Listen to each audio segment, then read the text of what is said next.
This is Santa Fe, New Mexico's Meowwolf. There are several of them.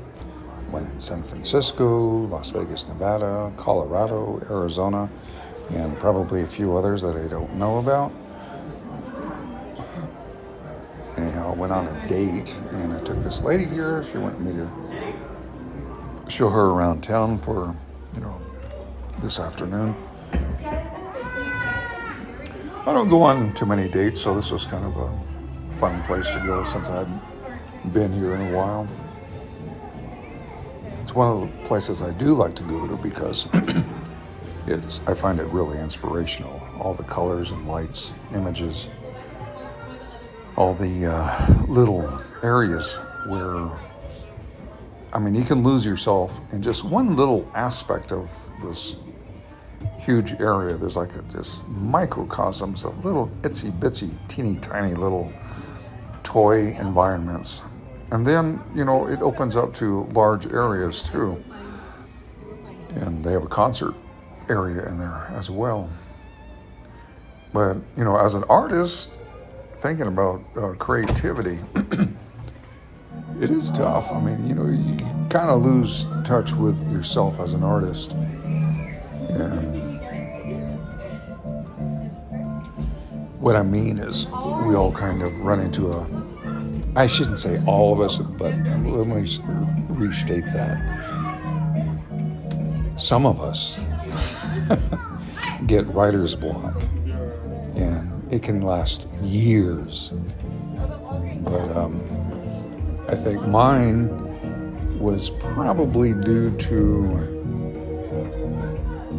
having lost a lot of people in my life. Now Santa Fe's been a freaking crazy place for me because, I was raised in Los Angeles, and a lot of my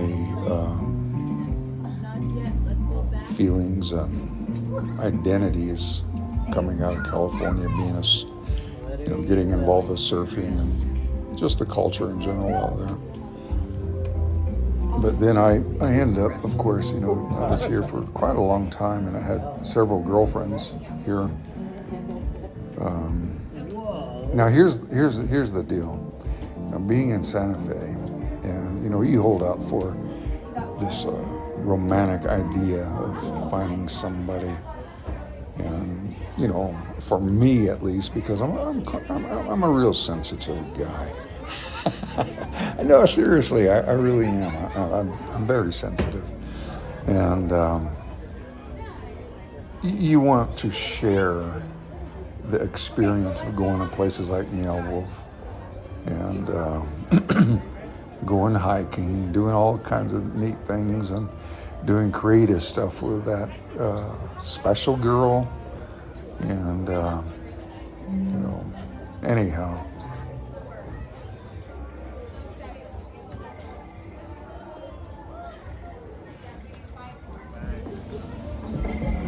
Imagine what it must have been to build this thing that we're walking on. Oh, yeah. All the welding that has to go on.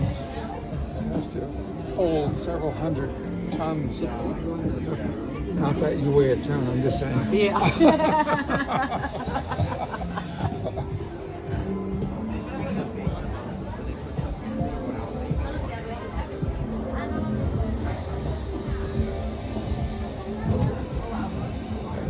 Not to drop my phone.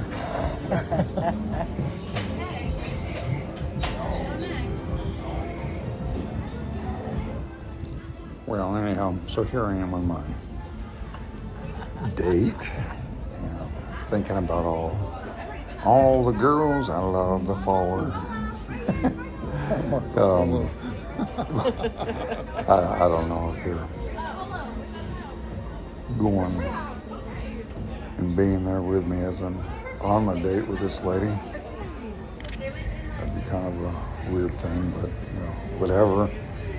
Imagine that. The ghost of my girlfriends are trailing me around a Meowwolf.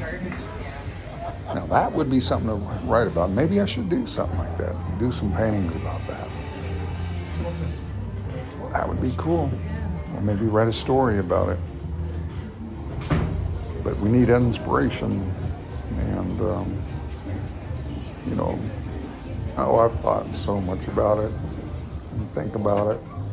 I had one lady, a friend, and I know she really wanted to hold on to me back in Oklahoma, but she also came down with a illness and she passed away.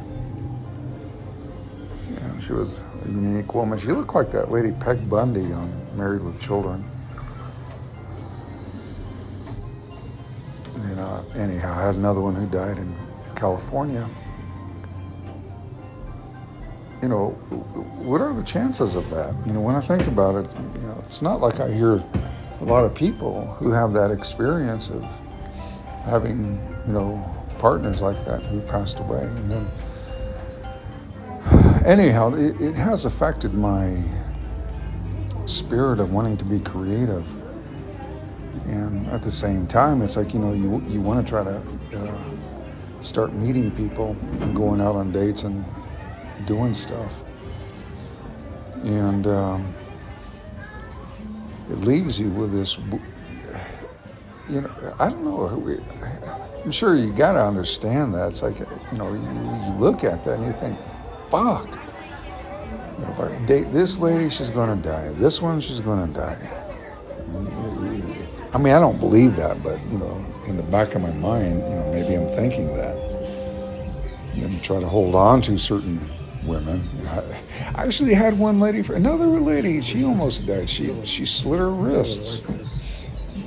She ended up going to UCLA Medical Center. She got stitched up and whatnot. I don't know. Maybe there's something about me that's just drawing these women or these conditions where that sort of thing happens.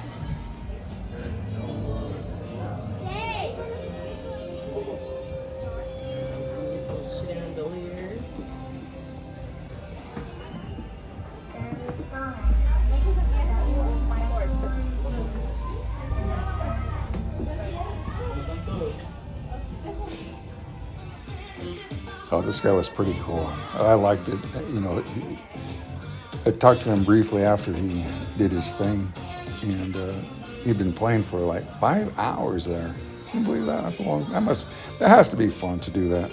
There's a bar right down there underneath the stairs. If you see a little staircase there, and I don't drink, but they do have a bar there, and there's one outside in the lobby area. It's beautiful there. These are all inspirational things that should get me, at least give me some material to think about, to pontificate, to, get going with. Saying that no matter what you create, it doesn't matter. You create anything that you want to create. And there I am standing there. Oh, look at that ugly thing. I just can't. That grossed me out.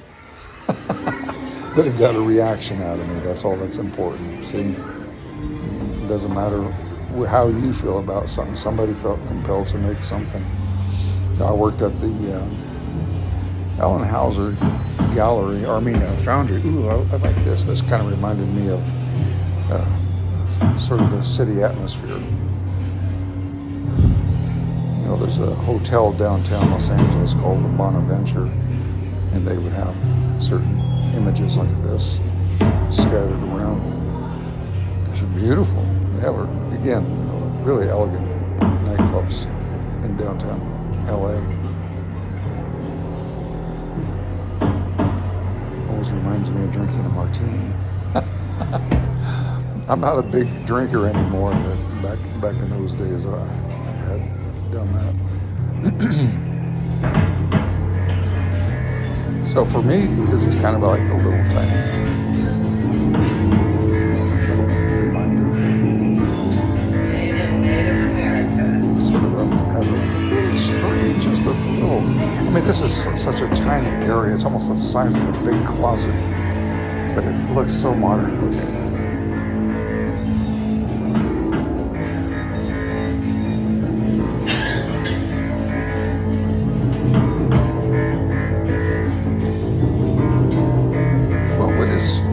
is it that inspires us to create art? Now, when we're young, we don't think about life and death. We just want to, you know, we're aware of people watching us when we're young kids. When you get older, it doesn't matter. But when you're a young kid, it's like you live in that. Unless you're like some celebrity, maybe that's the case. You know, I had briefly sat next to, God, what's this? Robert De Niro here in Santa Fe.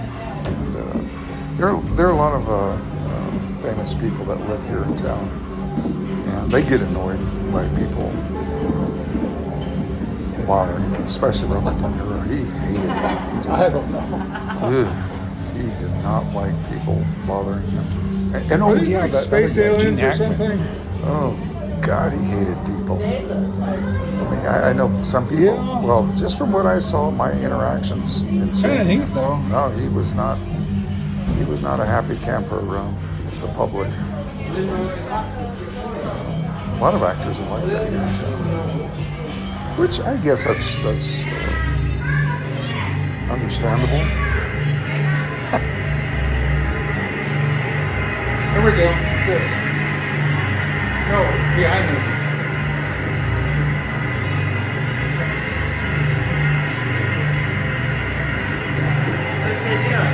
Expecting her butt. That's such a well, there you go. 80s image of a woman.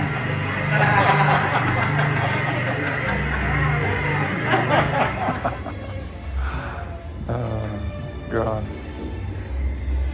I know when I was younger, I was really involved with Native American beliefs, symbolism, myths, symbols, and rituals. Possible staircase here. Did all my research and studies on that stuff out of Arizona State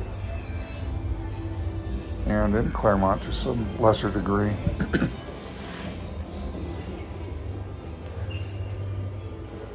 You know, the thing about it is, it really is just for your cohorts, your academic cohorts. We should do a selfie. You know, a lot of information like that is.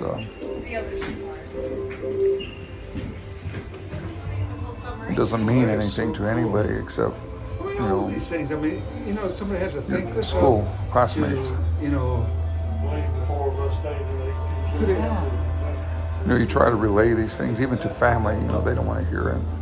These pedantic, rambling diatribes that you work so hard to try to figure out. a lot of people here right now. And this is that room where there are a bunch of stoners. All these guys are laying down. I didn't put them on film, but they were all like totally lit. These guys are like out of their minds. And like,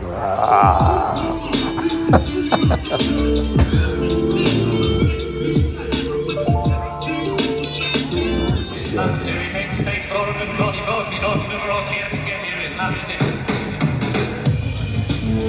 No, I got away from academia. As we get older, I guess you can hold a candle out for these thoughts, and maybe I should. Maybe I should write now that I'm a little bit older. I can, write up stuff like this. Oh, my dad. Now he's something else. He got his doctorate when he was in his late 80s. He wrote a dictionary and a history book.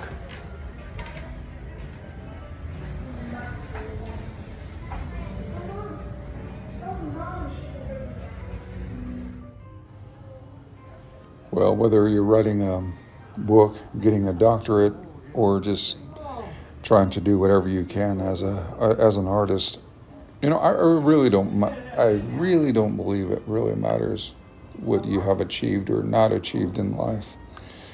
All that matters is the sanctity of finding peace, finding peace of mind, discarding your worries. And I think I'm finally getting to that point, getting over the death of all those my lady friends. And it was hard. I mean, it lasted for decades, And you hold out and hold a candle up for these people. What I did was You know, you put these women on a pedestal, you know, but they're dead, they're gone. And I would imagine that, you know, they would not look too kindly upon that kind of behavior.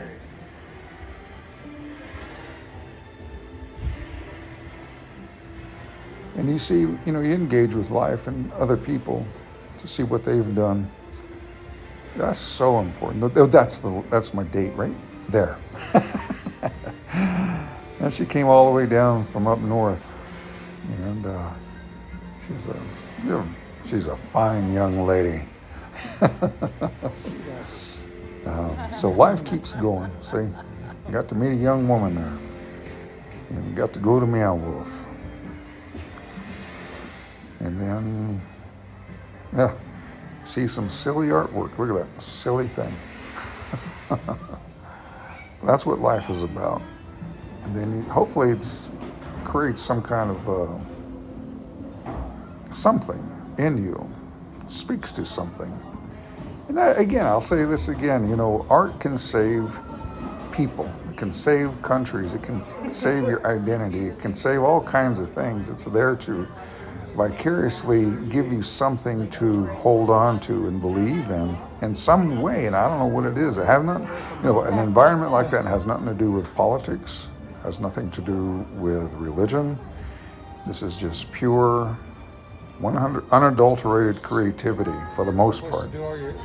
And I think that's what most of us should try to strive for if you're an artist. Or maybe not. You know, if you don't want to do it, then hey, do what you got to do, man. But I need more stimulation to get going in life. Anyhow, that's that.